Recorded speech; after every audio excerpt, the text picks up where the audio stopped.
Sir ఈరోజు ఏ గ్రామాలు తిరిగారు సార్? అక్కడ ఏ సమస్యలు గాని మీరు తెలుసుకున్నారు?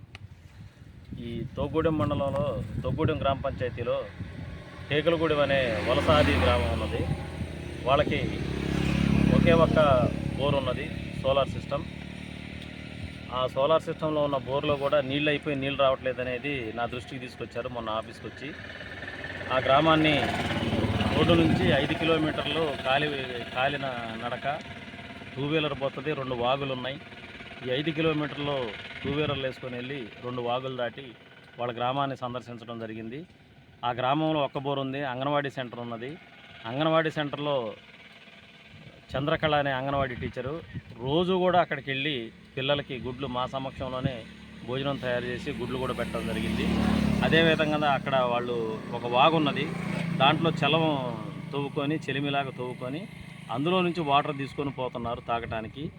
రేపు 4 వరలు పట్టే విధంగా ఆ చలమలో గొయ్యి దవ్వించి 4 వరలు వేపిస్తున్నాం మేము గ్రామ పంచాయతీ ద్వారా. ఎందుకంటే నీళ్లు బాగా ఊరుతున్నాయి అక్కడ. ఆ ఊరే నీళ్లు అందులో వాళ్ళకి అందుబాటులో ఉంటాయి కాబట్టి చలమలో నుంచి ఒక 4 వరలు వేపిస్తున్నాం. అదేవిధంగా ఇప్పుడు విప్పలగుంపు అని చెప్పేసి బోటిగూడెం గ్రామ పంచాయతీలో వలసాది గ్రామం ఉన్నది. ఆ గ్రామాన్ని సందర్శించడానికి వెళ్తున్నాను నేను.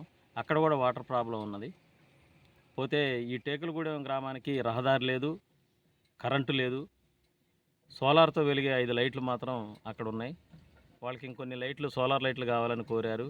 అదేవిధంగా అక్కడ ఒక బోర్ వేయాల్సిన అవసరం ఉన్నది, కొత్త బోర్ వేయడానికి ఫారెస్ట్ వాళ్ళతో ప్రాబ్లం ఉన్నది కాబట్టి నేను ప్రత్యేకించి ఒక స్పెషల్ లెటర్ ఈ గొత్తికోయ గ్రామాలకు సంబంధించి కలెక్టర్ గారికి, పిఓ గారికి ఒక లెటర్ పెట్టి పిఓ గారిని పర్సనల్గా కలిసి ఈ గొత్తికోయ హ్యాబిటేషన్లో బోర్ వేయడానికి పర్మిషన్ ఇవ్వాలని చెప్పేసి వీళ్ళ తరపున, ఈ వలస ఆదివాసీల తరపున నేను పిఓ గారిని కలుద్దామని నిర్ణయించుకున్నాను.